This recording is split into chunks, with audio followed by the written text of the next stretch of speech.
Hello dear student, welcome back to my channel Poonam Aswal classes.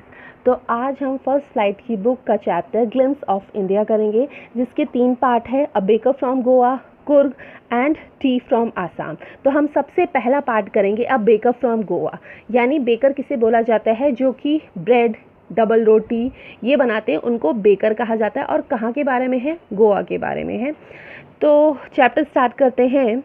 Our elders are often here reminiscing nostalgically about those good old Portuguese days. The Portuguese and the famous loaves of bread, those eaters of loaves might have vanished, but the makers are still there. वो कह रहे जो हमारे elders लोग थे, हमारे जो बुज़ुर्ग लोग थे, वो आज भी पुराने जो पुर्तगाली दिनों को बहुत याद कर रहे हैं। पोर्तुगीज़ को हिंदी में क्या बोला जाता है? पुर्तगाली। तो वो कह रहे हैं कि पुर्तगाली दिनों को आज भी याद कर रहे हैं।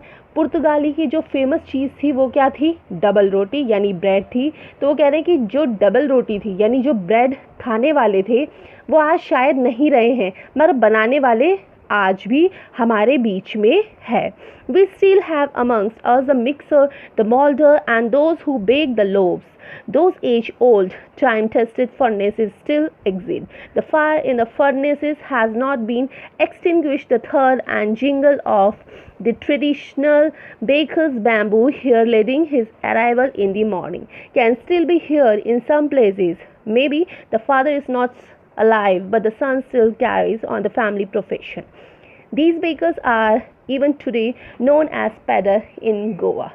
तो वो कह रहे हैं हमारे बीच में अब भी मिश्रण बनाने वाले यानी मिक्सचर करने वाले, सांचे में ढालने वाले और ब्रेड को भूनने वाले अभी भी हमारे बीच में है।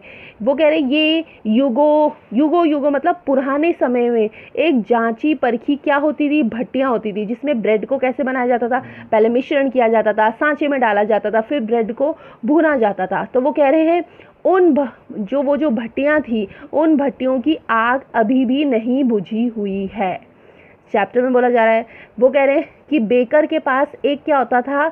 एक बैम्बू होता था, हाँ, यानी बांस होता था, जो कि आवाज़ करता था, छनछनाहट करता था, धमाके की आवाज़ आती थी। कब? जब सुबह का टाइम हो रहा होता था। क्यों आ रही होती थी? बेकर के पास जो वो बैम्बू होता था उसमें छनछनाहट या धमाके की आवाज़ क्यों आ रही होती थी? क्योंकि वो उस टाइम मॉर्निंग के टाइम सबके घर में क्या देने के लिए आ रखा होता था? ब्रेड देने के लिए आता था। कौन? बेकर। जैसे आज के टाइम में अगर दूध वाला आता है तो वो या तो हमारे घर की बेल को बजा देता है या गेट को नॉक कर देता है, तो वैसे उस टाइम में जो बेकर लोग होते थे उनके पास एक बैम्बू स्टिक होता था, उसको वो ठक ठक मारते थे तो थोड़ा धमाके की आवाज़, थोड़ी छनछनाहट की आवाज़ आती थी। कि कब आती थी? सुबह। वो सुबह की आने की सूचना होती थी कि वो अब क्या लेकर आया है? ब्रेड लेकर आया है। मगर कुछ जगह में अब भी ये सुना जा सकता है और कुछ जगह में ये अभी नहीं सुना जा सकता। वो कह रहे हैं शायद पिता अब जीवित नहीं है, परंतु जो बेटा है अब भी पुश्तैनी रोजगार चलाता है। यानी पिता मतलब जो उस टाइम के लोग थे, जो बेकर्स लोग होते थे, वो आज जिंदा नहीं है, बट जो उनके बच्चे हैं वो आज भी उस प्रोफेशन को कर रहे हैं। कौन सा प्रोफेशन? बेकर का प्रोफेशन। इन बेकरों को आज गोवा में क्या कहा जाता है? पैडर कहा जाता है। यानी बेकर को क्या कहा जाता है? पैडर कहा जाता है। कहाँ पे? गोवा में। अब क्या है? During our childhood in Goa, the baker used to our friend, companion and guide. तो वो कह रहे कि जब हमारा बचपन था, तो हम जब गोवा में रहते थे, तो जो बेकर होता था वो हमारा फ्रेंड होता था, हमारा मित्र होता था, कंपेनियन यानी हमारा साथी होता था, एंड गाइड मतलब जो पथ प्रदर्शक यानी जो दिशा देता है वो हुआ करता था। कौन? बेकर। अब आगे क्या कहा जा रहा है? He use to come at least twice a day. वो दिन में 2 बार आता था। कौन आता था? बेकर आता था। Once when he set out in the morning on his selling round and then again when he return after emptying his huge basket. वो कह रहे हैं कि एक बार तो वो कब आता था? सुबह आता था, जब वो उसको अपनी ब्रेड बेचनी होती थी, और दूसरे टाइम वो कब आता था? शाम को आता था, जब वो ब्रेड जिस टोकरी में देता था उस बड़ी सी टोकरी को खाली कर कर वो लौटता था। तो यानी वो क्या होता था? 2 बार आता था। कौन? Baker. The jingling third of his bamboo woke up from sleep and we ran to meet and greet him. Why was it so? Was it when for the love of the loaf not at all. The loaves were bought by some Paskin or Bastin, the maidservant of the house. What we longed for were those bread bangles which we choose carefully. Sometimes it was a sweet bread of special make. तो अब chapter में क्या कहा जा रहा है, ये कहा जा रहा है कि उसके पास जो बैम्बू होता था उसकी झंझनाहट आती थी, आवाज़, धम सी आवाज़ आती थी. जैसी धम सी आवाज़ आती थी, कब आती थी? मॉर्निंग के टाइम पे. क्यों? क्योंकि वो क्या देने के लिए आ रहा था? ब्रेड देने के लिए आ रहा था. तो वो कह रहे हैं कि तब हम क्या हो रखे होते थे? सो रखे होते थे, और जैसे ही हम उसकी आवाज़ सुनते थे उसकी बैम्बू की, हम फटाफट उठ जाते थे और दौड़कर उससे मिलने के लिए जाते थे और उसको थैंक्स बोलने के लिए, ग्रीट यानी अभिनंदन करने के लिए जाते थे. ऐसा क्यों करते थे हम? क्या ये हमारे लिए ब्रेड के प्रति लगाव था इसलिए? वो कह रहा है बिल्कुल नहीं. वो कह रहा चैप्टर में कहा जा रहा है कि जो घर की जो नौकरानी होती थी यानी जो मेड सर्वेंट होती थी उसके पास ब्रेड होते थे. कौन सा वाला ब्रेड? पास्किन और बास्टिन, ये दो ब्रेड के नाम है. उनको वो क्या करती थी? खरीदती थी. किससे? ब्रेड जो देने आता था यानी बेकर से.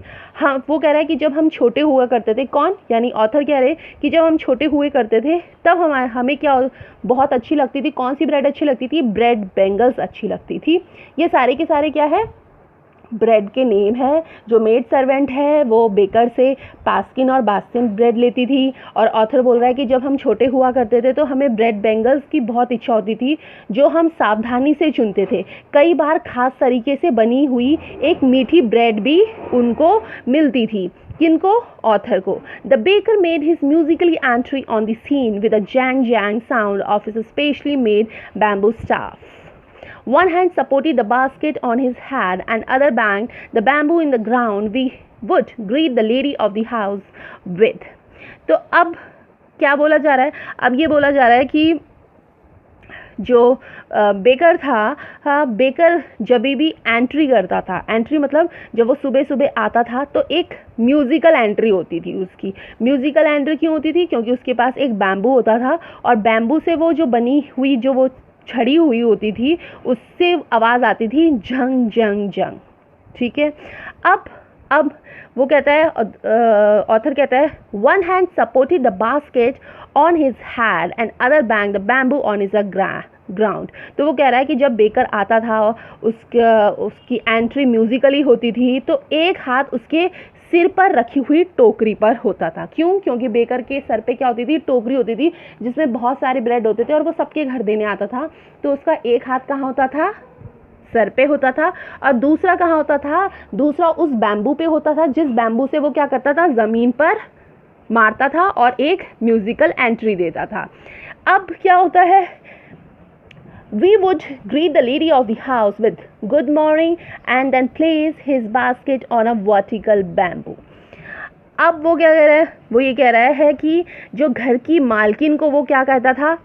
सुप्रभात यानी गुड मॉर्निंग कहता था. कौन कहता था? बेकर कहता था. और अपनी टोकरी को सीधे बांस के ऊपर रख देता था. कौन? Baker. We kids would be pushed aside with a mild rebuke and the loaves would be delivered to the servant. But we would not give up. We would climb a bench or parapet and peep into the basket. Somehow I can still recall the typical fragrance of those loaves. Loaves for the elders and bangles for the children. Then we did not even care to brush our teeth or wash our mouth properly. And why should we? Who would make the trouble of plucking the mango leaf of the toothbrush? And why was it necessary at all? The tiger never brushed his teeth. Hot tea could wash and clean up the everything so nicely after all. तो वो कहता था कि हम बच्चों, जैसे ही हम बच्चे फटाफट उठते थे, भागते थे कि बेकर आ गया है, तो हमें वो क्या करता था? हल्के से डांटता था और हमें धकेल देता था. क्यों? क्योंकि हम उस पर चिपकने लग जाते थे. डबल रोटी क्या होती थी? जो ब्रेड होती थी वो नौकरों को ही दी जाती थी. और कौन सी ब्रेड दी जाती थी? पास्किन एंड बास्टिन ब्रेड दी जाती थी. लेकिन हम हार नहीं मानते थे. हम क्या करते थे? कभी बेंच लाते थे, कभी जो छोटी छोटी दीवार होती थी हम उसकी टोकरी पे झांकते थे. मतलब बेंच पे चढ़ जाते थे, छोटी छोटी दीवारों पर चढ़ जाते थे और उसकी टोकरी में झांकते थे कि क्या क्या ब्रेड है. वो कह रहे हैं कि मुझे अभी भी उन खास ब्रेड को की खुशबू आज भी मुझे याद है। कौन कहता है? ऑथर कहता है। वो कहता है बड़ों के लिए जो ब्रेड होती थी और बच्चों के लिए बेंगल्स होते थे। कौन कह रहा है? ऑथर कह रहा है। तो वो कह रहा है तब हम ना जो हमारे जो टीथ होते थे, हम दांतों को क्या करते थे? ब्रश भी नहीं करते थे और मुंह भी नहीं धोते थे और हम उसकी परवाह भी नहीं करते थे। फिर वो ऑथर ये भी बोल रहा है कि क्यों करें। वो ऐसे भी बोल रहा है क्यों? क्योंकि जो टूथब्रश के लिए हमें क्या करना होता था? एक आम का पत्ता तोड़ना होता था, तब उससे ब्रश करना होता था। मगर हम ऐसी तकलीफ़ क्यों ले? क्योंकि हमें तो कौन चाहिए? हमें जो बेकर आया है उसके ब्रेड देखने हैं, हमें उसे खाना है। और ऑथर कह रहा है कि ये ज़रूरी भी नहीं है कि हम आम का पत्ता तोड़ने की तकलीफ़ करें। क्यों?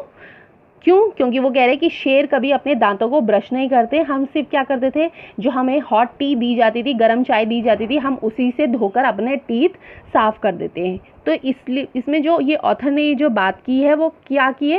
ह्यूमर देने के लिए, हंसी मजाक देने के लिए कि हम मतलब उस टाइम सिर्फ हमारा एक फोकस होता था और वो फोकस होता था कि बेकर मॉर्निंग में आ गया है तो हमें उसके ब्रेड देखने हैं। हम ये परवाह नहीं करते थे कि हमने ब्रश किया भी है या नहीं। ओके, नेक्स्ट लाइन क्या है? नेक्स्ट लाइन है marriage. Marriage gifts are meaningless without the sweet bread known as bowl. Just as a party or a feast loses its charms without bread. Not enough can be said to show how important a baker can be for a village. The lady of the house must prepare and sandwich it on the occasion of her daughter's engagement. Cakes and bolinas are must for Christmas as well as other festivals. Thus, the presence of the baker furnace in the village is absolutely essential. तो वो कह रहा है कि जब marriage होती थी तो मैरिज के में जो उपहार दिया जाता था, जो गिफ्ट दिया जाता था, वो क्या दिया जाता था? ब्रेड बोल दिया जाता था। उसके बिना वो अर्थहीन है। अर्थहीन मतलब मीनिंगलेस है। अगर हम शादी में बोल वाली ब्रेड नहीं बनाए तो वो शादी क्या होती थी? मीनिंगलेस होती थी। वो कह रहे हैं ऑथर, जैसे पार्टी या कोई भी भोज होता है। भोज मतलब जहाँ हम खाने का देते हैं, यानी डिनर देते हैं या लंच देते हैं, उसमें ब्रेड के बिना कोई भी आकर्षण नहीं होता था। यानी ब्रेड तो होती ही होती थी, चाहे पार्टी हो या किसी का भोजन का प्रबंध कर रखा हो। वो ये कहना भी चाहते हैं कि जो बेकर है वो गाँव के लिए, यानी गाँव कौन सा था? यानी गोवा के लिए बहुत ही महत्वपूर्ण होता था।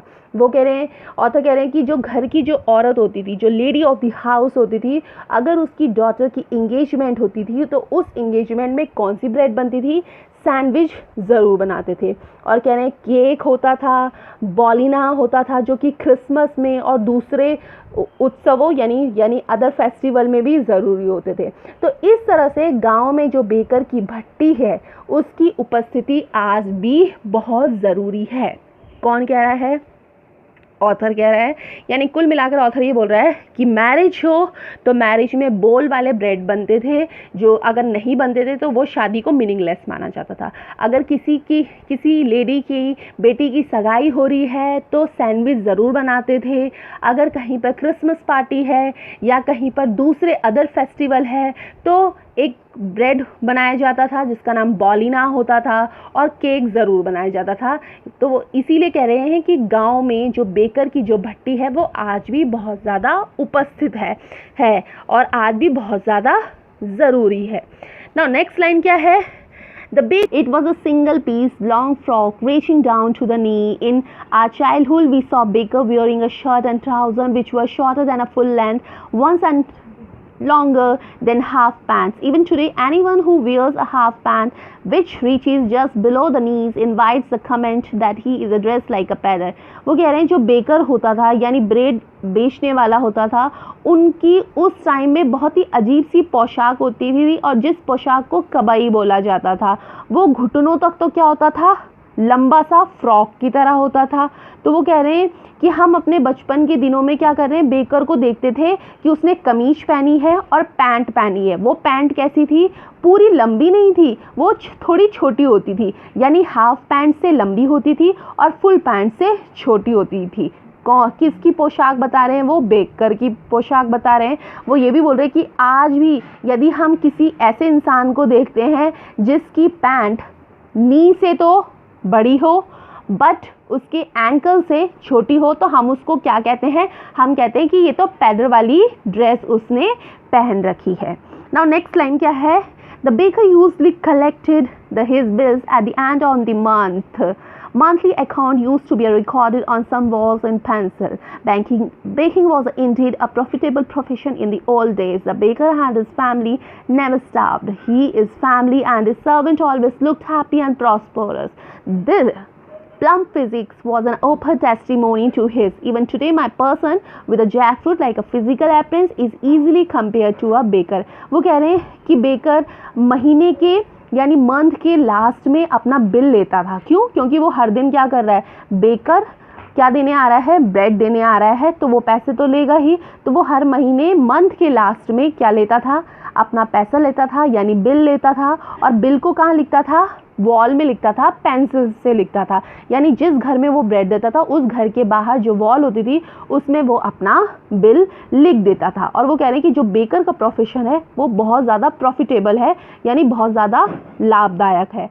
और जो बेकर है उस टाइम बेकर एक ऐसा प्रोफेशन था कि बेकर और बेकर का परिवार और उसके नौकर चाकर कभी भी भूखे या कभी भी दुखी नहीं रह सकते थे. वो हमेशा खुश ही रहते थे.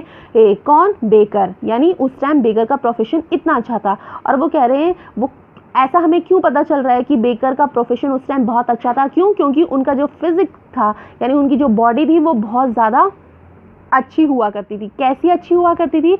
जैसे कि वो जैक फ्रूट हो. जैक फ्रूट मतलब कटहल की सब्जी से उनकी तुलना की गई है. तो वो कह रहे हैं कि अगर आज भी हम किसी इंसान को ऐसा देखते हैं जैसे कि फिजिकल बॉडी कटहल जैसी हो, जैक फ्रूट जैसी हो, तो हमें क्या लगता है, हमें ये लगता है कि वो क्या है, बेकर है. तो this is a chapter of a baker from Goa. Thanking you watching this video. If you like the video, do hit the like button, share this video for your friends. For more such a lesson, please subscribe to my channel Poonam Aswal Classes. Thank you.